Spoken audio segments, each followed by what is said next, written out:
Court के बाहर की तस्वीरें लगातार विवेक हम तक पहुंचा रहे हैं और बात करने की कोशिश कर रहे हैं जो वकील बाहर आ रहे हैं वहां से। 2017 का जो भी रैपिड सर्वे जो भी सरकार ने करवाया था, उस पर सर ने ये बोला, वकील साहब बोले कि वो घर घर करवाया गया था। बट जज साहब ने ये बोला कि जो 2017 में आपने सर्वे करवाया था उसमें आदमियों की मुंडियां नहीं गिननी थी, क्योंकि ओबीसी रिजर्वेशन जो एजुकेशनल दिया जाता है वो अलग है और पॉलिटिकल अलग है। पॉलिटिकल रिजर्वेशन के लिए जो कास्ट पॉलिटिकली पिछड़ी हुई हैं उनको रिजर्वेशन दी जाए। मेरी याचिका है, ऋषभ मिश्रा मेरा नाम है जी, मैं याचिका करता हूँ। फाइनल डिसीजन ये 27 तारीख को फैसला सुनाया जाएगा। सरकार ने रिजर्व कर लिया है, बट जैसा जज साहब के मूड से लगता है उसमें बस यही लग रहा है कि फैसला हमारे ही पक्ष में आएगा। ऐसा बहस के दौरान बातें यही हुई कि सरकार ने पक्ष रखा अपना कि जो रिजर्वेशन है ये फाइनल रिजर्वेशन नहीं है, बट उन्होंने कहा कि आपने अगर रिजर्वेशन फाइनल नहीं भी है तो ओबीसी को आपने रिजर्वेशन दिया है और उसके लिए कोई डेडिकेटेड कमीशन नहीं बनाया है। जबकि आर्टिकल 16(4) में ये बोला उन्होंने कि इसमें जो है क्रीमी लेयर, जो ओबीसी की क्रीमी लेयर है, उसको आप रिजर्वेशन नहीं दे सकते हो पॉलिटिकल में, आप उसको एजुकेशन में रिजर्व दे सकते हो। 243T जो आर्टिकल है उसकी बात जज साहब ने पूछा सरकारी वकील से कि इसमें तो लिखा हुआ कि आप क्रीमी लेयर को पॉलिटिकल में रिजर्वेशन नहीं दे सकते हैं, जहां पर सरकारी वकील इसका जवाब नहीं दे पाए हैं। और एलपी मिश्रा जो वकील साहब हैं हमारे, उन्होंने अपने सारे पॉइंट रखे और ऑर्डर को रिजर्व कर लिया गया है। और देखिए, सोशल जो आर्थिक आरक्षण है वो अलग है, शैक्षणिक आरक्षण अलग है और जो पॉलिटिक्स में आरक्षण है उसको अलग है। इन तीनों आरक्षणों को जज साहब ने यही बोला कि तीनों आरक्षण अलग अलग हैं और इनके आर्टिकल भी अलग अलग हैं सारे। अगर सभी को एजुकेशनल आरक्षण ओबीसी में जो कास्ट पहले से डिसाइड है उनको दिया जा सकता है, लेकिन सभी कास्टों को रिजर्वेशन नहीं दिया जा सकता है पॉलिटिक्स में। पॉलिटिक्स का रिजर्वेशन डिसाइड करने के लिए आप पहले एक डेडिकेटेड कमीशन बनाइए, उसी के आधार पर होगा। इसमें सुरेश महाजन वर्सेस महाराष्ट्र केस का निर्णय सुनाया गया।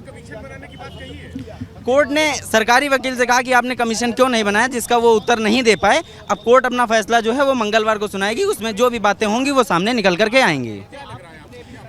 जिस हिसाब से आज बहस चली उससे तो यही लग रहा है कि फैसला हमारे ही पक्ष में आएगा और जितने भी जो 64 याचिकाएं हैं उसी में आएगा। उसके बाद ट्रांसजेंडर का मामला उठा, एससी का मामला उठा, सारी याचिकाएं हैं, उसमें से 34 याचिकाएं ऐसी हैं जो सिर्फ ओबीसी को लेकर के हैं। तो 34 याचिकाओं पे तो फैसला मंगलवार को आ जाएगा। सरकारी दलील ने यही सरकार की तरफ से दलीलें रखी गई कि हमने जो रिजर्वेशन किया है वो रैपिड सर्वे जो 2017 में रैपिड सर्वे करवाया था, उस रैपिड सर्वे के आधार पर ही हमने 2022 में रिजर्वेशन डिसाइड किया है। इस पर लेकिन जो सुप्रीम कोर्ट का सुरेश महाजन वर्सेस मध्य प्रदेश केस में था कि आप कोई भी चुनाव कराते हैं उससे पहले आप ओबीसी रिजर्वेशन को डिसाइड करना होगा, ओबीसी रिजर्वेशन को, कि ओबीसी जो बैकवर्ड पॉलिटिकल पिछड़े हैं उनका हर चुनाव से पहले सर्वे होना चाहिए। जिसको ये बात फिर वो अपनी बात संतुष्ट नहीं कर पाए जज साहब को सरकारी वकील ने, और सरकारी वकील ने यही पक्ष रखा। और उन्होंने दूसरा पक्ष ये रखा था कि अभी तो फाइनल रिजर्वेशन नहीं आया है, उससे पहले ये याचिका हो गई। इस पर जज साहब ने कहा है कि अगर आप रिजर्वेशन दे रहे हैं ओबीसी को तो फाइनल नहीं है, तो इसकी कोई औचित्य ही नहीं बचता कि आप ये पॉइंट यहाँ पे रखें। आपने ओबीसी के लिए सीटें तो रिजर्व की है ना।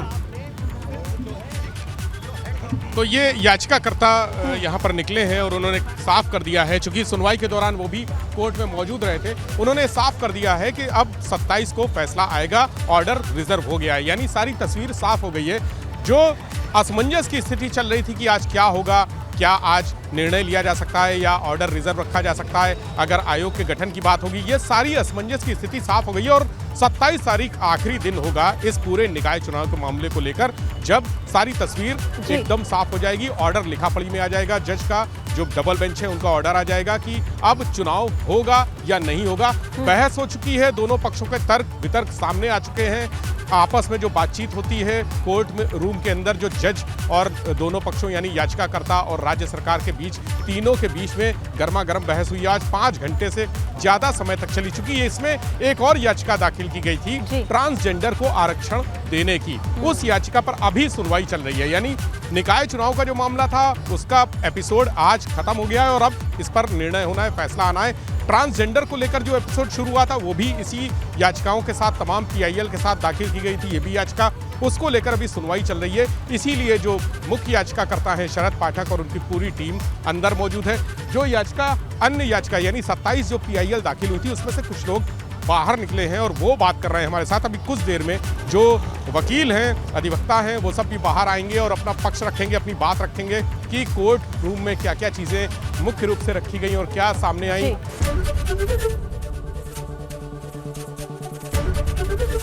एबीपी गंगा, खबर आपकी, जुबान आपकी।